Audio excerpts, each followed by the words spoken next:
প্রতিবারের মতো এবারের শীতেও কুমড়া বড়ি তৈরিতে ব্যস্ততা বেড়েছে নওগাঁর নারীদের, যা তাদের বাড়তি আয়ের সুযোগ তৈরি করে দিয়েছে। মানসম্মত হওয়ায় বাজারে চাহিদাও ব্যাপক এই অঞ্চলে উৎপাদিত কুমড়া বড়ির। মাঠের অলরাউন্ডার আমি, আর ঘরের allrounder Tilex. Tilex toilet cleaner, clean মানেই টাইলক্স। একযোগে এই বড়ি তৈরির উৎসবে মেতে উঠেছেন স্থানীয় নারীরা। এর প্রক্রিয়ায় প্রথমে কুমড়া, মাসকলাই ডাল এবং মশলা মিশিয়ে তৈরি করা হয় বড়িগুলোর মিশ্রণ। পরে তা ৩-৪ দিন রোদে শুকিয়ে সংরক্ষণ করে বিক্রি করা হয় পাইকারদের কাছে। বাপদাদারা করে আসছে এই ব্যবসা, আমরাও এই ব্যবসার সাথে জড়িত।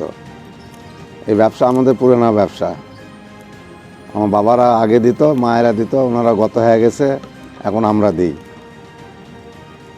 এটা দিয়ে আমাদের সংসার চলে, কোনো রকম জীবিকা নির্ভর করা। আমাদের এলাকার নিম্নবিত্ত মহিলা যারা, তারা সংসারের কাজের পাশাপাশি এই বছরের এই 4 মাস বড়ির ব্যবসা করে। বড়ির ব্যবসা করে আমাদের সংসারের সচ্ছলতা আসে।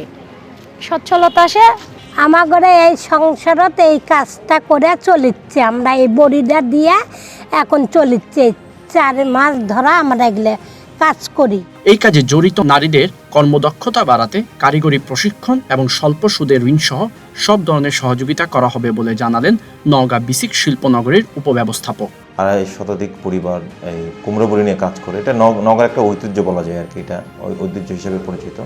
এই কুমড়া বড়ি কিন্তু বাংলাদেশের বিভিন্ন প্রান্তেই তারা সরবরাহ করছে। তো এখানে কিন্তু অনেক লোকেরই কর্মসংস্থান হয়েছে আর কি, আর্থিকভাবে তারা স্বাবলম্বী হচ্ছে। তো এক্ষেত্রে তারা যদি একটু মানসম্মতভাবে বা আরও তাদের প্রোডাক্টিভিটি আরও বাড়ানোর জন্য আমরা কিন্তু তাদেরকে বিভিন্ন ধরনের কারিগরি প্রশিক্ষণ আওতায় নিয়ে এসে তাদেরকে প্রশিক্ষণ দিতে পারি। এছাড়াও যদি তাদের কোনো আর্থিক ঋণের প্রয়োজন হয়, আমরা কিন্তু খুব সহজ শর্তে, যেমন নারী উদ্যোক্তা হলে আমরা 5% সরল সুদে আমরা ঋণ দিচ্ছি, এবং পুরুষ উদ্যোক্তা হলে 6% সুদে কিন্তু তাদেরকে আমরা ঋণ দিচ্ছি। এর বাইরেও যেটা হচ্ছে, তাদের প্রোডাক্ট যদি বিপণনে একটা বড় একটা সমস্যা, যে বিক্রি কোথায় করবে, সেটার ক্ষেত্রে কিন্তু আমরা বিভিন্ন ধরনের সহযোগিতা করতেছি। যে তারা পণ্য যেখানে তারা বিক্রি করতে চায়, দেশ থেকে দেশের বাইরে যদি কোয়ালিটি সম্পন্ন পণ্য হয়, আমরা কিন্তু দেশের বাইরেও তাদেরকে পণ্য বিপণনে সহযোগিতা করি। সব খরচ বাদ দিয়ে প্রতি কেজি বড়িতে প্রায় 70 থেকে 80 টাকা লাভ থাকে বলে জানা গেছে।